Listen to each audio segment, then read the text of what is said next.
Christine Brennan has been on record time and time again exposing everything, and that's exactly what she did in a recent interview that took place yesterday. I want to play y'all this, and then after we listen to this and watch this, I'm going to take y'all to Christine Brennan's X account. Now let's roll this and let's watch it and listen. Do you believe that Kathy Engelbert should be replaced as the commissioner of the WNBA? Here is something that does not happen very often in professional sports media. A respected, credentialed journalist, someone who has spent decades covering the biggest events in American sports, someone who has been inside press boxes at the Super Bowl, the Olympics, and the NBA Finals, goes on camera and says flat out, without hedging, without softening the edges, that the commissioner of a professional sports league should lose her job. No maybes, no diplomatic dance, just a direct answer to a direct question. That is exactly what Christine Brennan of USA Today did, and the sports world is still processing what it means. Because here's the thing. When fans say a commissioner should be fired, it is easy to dismiss. Fans say that kind of thing all the time. When content creators say it, it gets views, but it also gets written off as hot takes designed for clicks. But when Christine Brennan says it, a journalist with her track record, her access, her reputation, it carries a completely different weight. The inability to, I will not even editorialize, I will say the facts. The number of times that Kathy Engelbert has been asked by journalists, John Wertheim with 60 Minutes as an example, asked about Caitlin Clark, and then her answer is, well, Caitlin and Angel. And John Wertheim, to his great credit, wonderful friend and obviously great colleague, says, no, I didn't ask you about Angel. I only asked you about Caitlin. And then in her, the WNBA playoffs I covered in finals in 2024, went on and on about all the things that had happened that year, record-breaking attendance, TV viewership, moving to bigger arenas, all because of one person, Caitlin Clark, baby.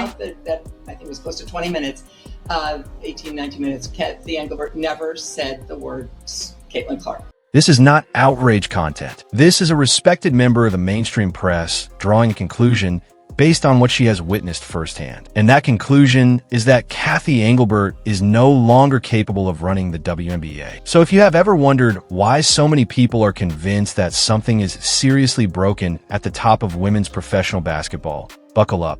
Because what is about to unfold here goes much deeper than one interview, one press conference, or one controversial incident on the court. Before getting into what Brennan actually said and why it matters so much, it is worth understanding exactly who she is, because that context is everything. Christine Brennan is a senior sport correspondent for USA Today.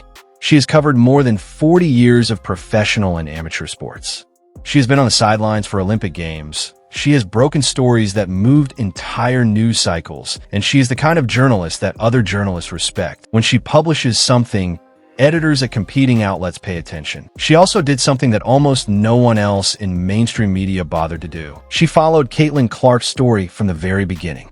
Not from the moment Clark was drafted, not from the moment the hype machine kicked into overdrive, but from her college days at the University of Iowa, when Clark was still a player with enormous potential rather than a cultural phenomenon. Brennan put in the time. She understood the arc of this story better than almost anyone covering it at a national level. So something's going on and leadership is needed. And when you have a void like this, the void is filled with anger and aggression, and you get things like that picture that's going to last forever. Alyssa Thomas's fist on the throat of Caitlin Clark, the woman who's responsible for the charter flights and more money, at least in some ways, with the collective bargaining agreement that Alyssa Thomas is getting. So that fist to the throat, and also kneeing her groin beforehand, and then the very weak penalty, that's the other thing. Slap on the wrist, $1,000 fine for a woman, Alyssa Thomas, making $1.2 million this year, obviously because of the increase in interest and the salaries, in part because of Caitlin, large part because of Caitlin Clark, and also just a one-game suspension when it should have been, I think, at least. She wrote about Clark's rise in a way that gave readers actual context rather than just reaction. That background matters enormously when you hear Brennan go on the record about the commissioner. She is not speculating. She is not reacting emotionally. She is drawing on years of reporting, years of watching how the WNBA operates from the inside, and arriving at a conclusion that the evidence has been pushing her toward for a long time. And when someone with that foundation says the person running the league should be replaced, you have to ask yourself, what did she see that finally pushed her to say it out loud? And if you're finding this kind of coverage valuable, do us a favor right now and hit that subscribe button. This story is moving fast, and there is a lot more coming. So make sure you're locked in so you do not miss a single update. On Caitlin Clark's side, the entire time, besides content creators in the big media, is USA Today reporter Christine Brennan. Christine Brennan wrote an exceptional, great book when Caitlin Clark first arrived in the WNBA, talked about the rise and how basically we got here. Now, I've been following Caitlin Clark and reporting on the young lady since she was in college back at Iowa. So if it's anybody that knows the journey she has took to get to where she's at, it's definitely me, man. I'd have been to Carver. Now I'd have been to Indy a few times. And one thing I can say is never a dull moment to see Caitlin Clark hitting logo threes, or when her name get called, number 22 out of Iowa, from Desmond, Iowa, Caitlin Clark, and the arena just erupts. It just sends chills up your spine. Highly recommend you guys to go check it out for you. Let's talk about the pattern, because what Brennan described is not a one-time slip. It is a calculated, repeated behavior that has been documented across multiple high-profile situations. And once you see it, you cannot unsee it. Start with the 60 Minutes interview. John Wertheim, one of the most respected journalists in sports television, sat down with Kathy Engelbert and asked her directly about Caitlin Clark's impact on the league. It was not a trick question. It was not a gotcha. It was the most obvious, natural question anyone could ask given what Clark had done for the WNBA in her first season. The answer should have been simple. Caitlin Clark has transformed this league. Full stop. Instead, Engelbert pivoted. She started talking about Angel Reese. She talked about all the rookies. She spread the credit so wide and so thin that it became almost meaningless. And Wertheim, to his credit, did something that you rarely see happen on television. He stopped her mid-answer. He said, and this is almost a direct quote, "I did not ask you about Angel Reese. I asked you about Caitlin Clark." Even with that correction, even with the interviewer explicitly redirecting her, Engelbert could not bring herself to give a clean, direct answer about the player who had just finished transforming her league. Go check it out. I reported on it years ago on the channel. Now, something else that she said that stuck out. Without Caitlin Clark, y'all don't get charter flights. Y'all don't get these big old media deals, right? Ain't it crazy? Y'all get the new media right deal right when Caitlin Clark get here. This is what we need to discuss. The disrespect with Caitlin Clark is at an all-time high. And I want to touch on this. We have to touch on this. Last year, when there was in CBA negotiation, there was many reports that I was receiving that part of the agreement for signing the new CBA was for them to get a new commissioner. That's what I was hearing verbatim, simply because of the Nafisa Collier exit interview. Now, fast forward. Then there was the 2024 WNBA Finals press conference. Brennan described it as close to 20 minutes of Engelbert speaking about the season's success. Record-breaking attendance, TV viewership that doubled and in some cases tripled compared to the previous year, arenas that have been forced to expand their seating capacity mid-season just to handle the demand. All of it discussed in careful detail. And in those nearly 20 minutes, Kathy Engelbert never once said the name Caitlin Clark. Not once. Not a single syllable. Think about what it takes to avoid saying someone's name for 20 minutes while discussing their accomplishments. That is not an oversight. That is not nerves. That is a deliberate, sustained effort to deny credit to the person who earned it most. Now let's talk about what Caitlin Clark actually did for the WNBA, because the scale of it is still not fully appreciated by a lot of people who cover this sport casually. Before Clark arrived, the league was surviving rather than thriving. Arenas in multiple cities were averaging 3,000 to 5,000 fans per game. Television deals were modest at best. Players were flying commercial, sometimes catching red-eye flights between road games and showing up exhausted for the next one. The NBA had been quietly subsidizing WNBA operations for years just to keep the lights on. The league existed, but it was not growing in any meaningful way. And then Caitlin Clark was drafted first overall by the Indiana Fever, and the entire economic reality of the league changed in a matter of months. Arenas that had been comfortably half-empty were suddenly selling out at 17,000. Games that would have aired on a streaming platform with minimal viewership were landing on national television and pulling over 2 million viewers. Merchandise sales for the Fever and for Clark personally went to levels the league had never seen. Ticket prices on the secondary market tripled, and in some cases quadrupled for games where Clark was on the court. The media deal improved. The charter flights that players had been fighting for years finally arrived. The collective bargaining agreement brought better salaries and better revenue splits. And all of this happened in the same season that Caitlin Clark showed up. Not gradually, not over years of careful development. In 6 months, one player, one season, and the financial foundation of the entire league shifted beneath everyone's feet. And the commissioner of that league could not say her name. A lot of the success, some of the success before Caitlin Clark was simply on Kathy.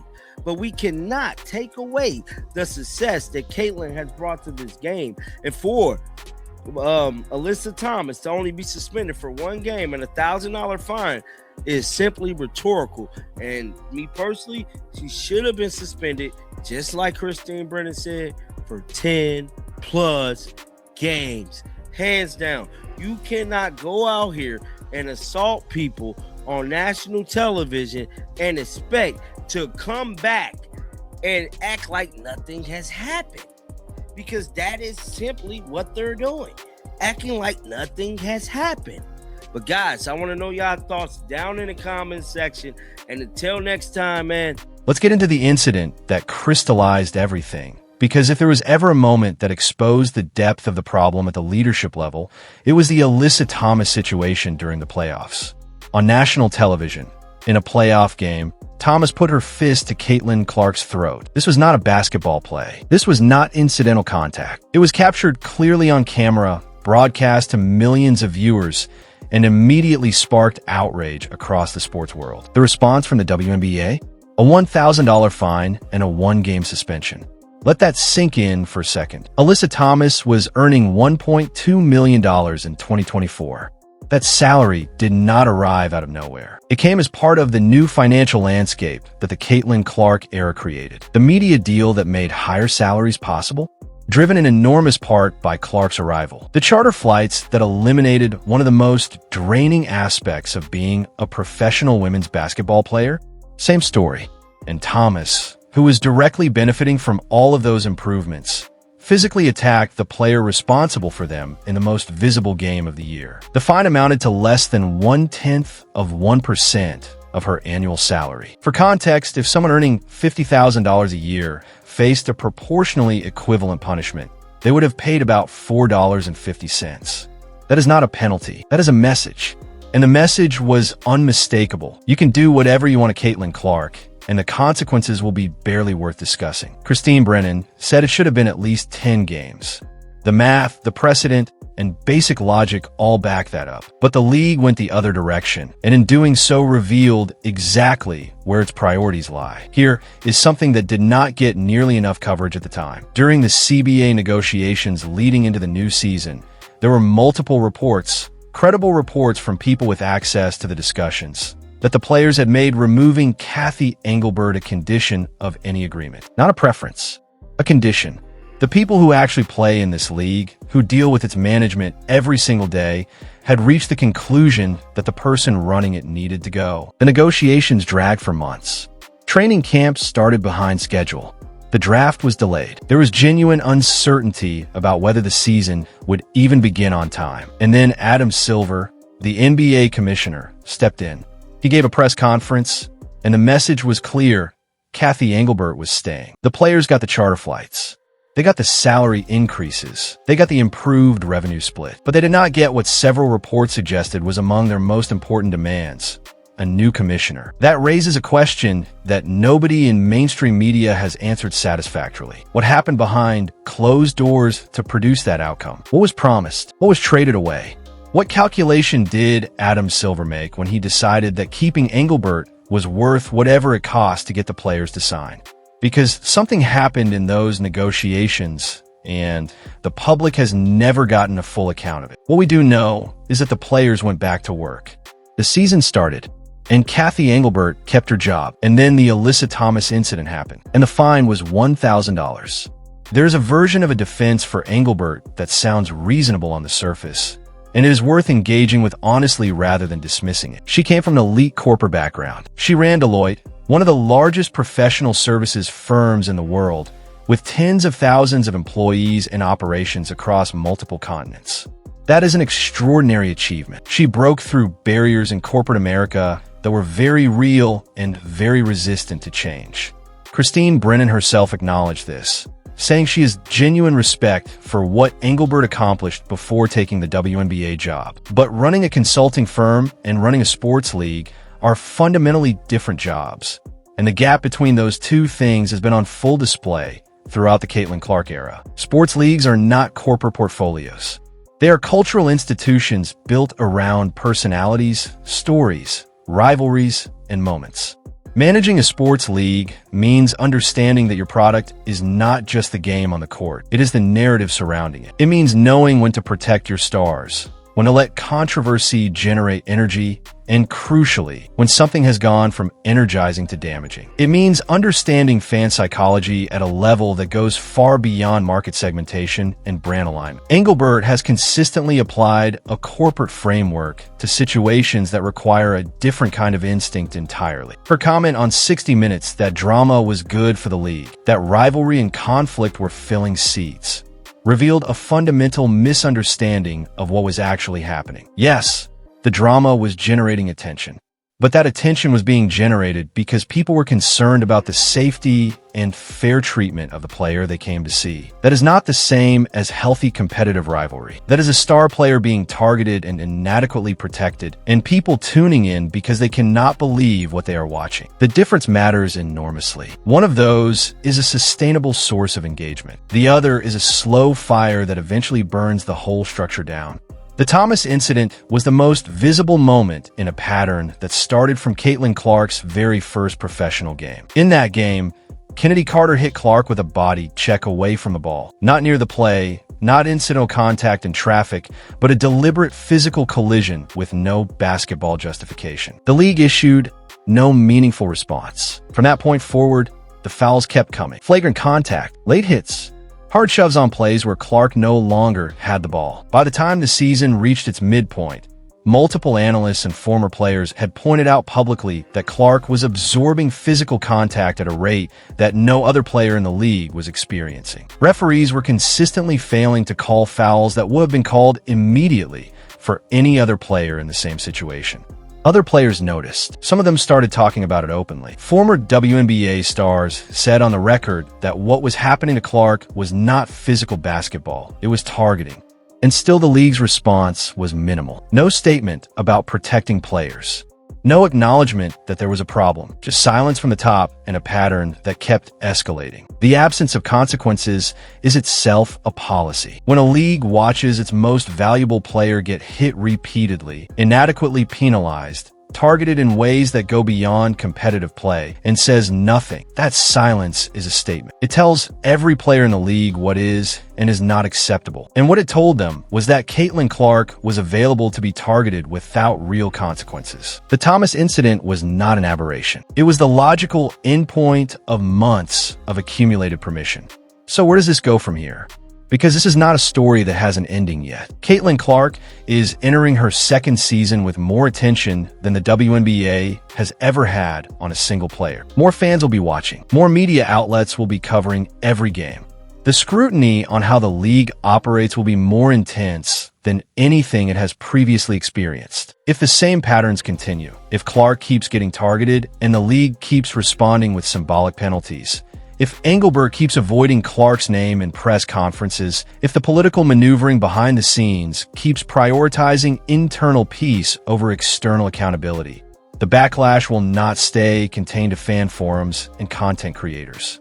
It will move into boardrooms. Sponsors will start asking their PR teams whether the association is worth it. Television networks with hundreds of millions of dollars invested in broadcast deals will start pushing for assurances that the product they are paying for is being responsibly managed. And at some point, the NBA ownership structure that ultimately controls the WNBA will have to make a decision that it has been avoiding. Because Christine Brennan just made that decision significantly harder to delay. Before her interview, the call for Engelbert to go was coming from fans and from online communities that the establishment could dismiss as noise. Now it is coming from USA Today, from one of the most recognized bylines in American sports journalism, from someone who has been covering this league with genuine expertise and genuine access. Once a door like that opens, other credentialed voices walk through it. Other journalists who have been watching the same things Brennan has been watching start feeling like they have permission to say what they actually think. The protective layer of institutional silence gets thinner. The WNBA is at a genuine crossroads right now, not a metaphorical one, a real one, with real stakes and a real deadline attached to it. The Caitlin Clark era has handed the league an opportunity that leagues pray for, a transcendent talent arriving at exactly the right moment, bringing an entirely new audience with her, changing the financial calculus of the entire operation in a single season. Those opportunities are extraordinarily rare. They do not come back around if you waste them. The question is whether the leadership understands that. The evidence so far suggests it does not. And Christine Brennan just said so out loud, on the record, in a way that the sports world cannot ignore. There is one more thing worth sitting with as this whole situation continues to develop. Brennan made a point in her comments about the void that forms when leadership fails to lead. When the person at the top refuses to make hard decisions, refuses to protect what matters most, refuses to send clear signals about what the organization values, that void does not stay empty. It gets filled. And it gets filled with whatever energy is most available, which in a competitive environment under enormous external pressure tends to be resentment, aggression, and chaos. That is what has been filling the WNBA's leadership vacuum. Not strategic competition, not the kind of intense rivalry that makes leagues more compelling. Actual aggression directed at the one player whose presence is responsible for the league's growth. And as long as the person at the top keeps treating that aggression as a branding opportunity rather than a crisis, the void will keep expanding. Christine Brennan saw it. She said it. And enough people are paying attention now that the league is going to have a very difficult time continuing to pretend the problem does not exist. The WNBA has a chance to get this right. It has a chance to look back on this moment as the turning point where it finally started protecting what it had been given. The rarest kind of gift in professional sports, an authentic phenomenon who brought an entirely new generation of fans into arenas and living rooms and into conversations about women's basketball that were not happening at anywhere near this scale before she arrived. But getting it right requires leadership. It requires a commissioner willing to say a player's name. It requires a disciplinary system that sends real messages rather than symbolic ones. It requires the courage to make decisions that might be internally uncomfortable because they are externally necessary. Whether that leadership exists at the top of the WNBA right now is the question that Christine Brennan answered directly. And her answer was no. Drop your thoughts in the comments below. Do you think Kathy Engelbert should be replaced as WNBA Commissioner? And if so, who should step in? This is one of the most important conversations in women's sports right now, and your perspective genuinely matters here. So let's hear it. If this video gave you something to think about, hit the like button and make sure you're subscribed because this story is going to keep developing and you're going to want to be here when it does. The next chapter is already starting and you do not want to catch up on it after the fact.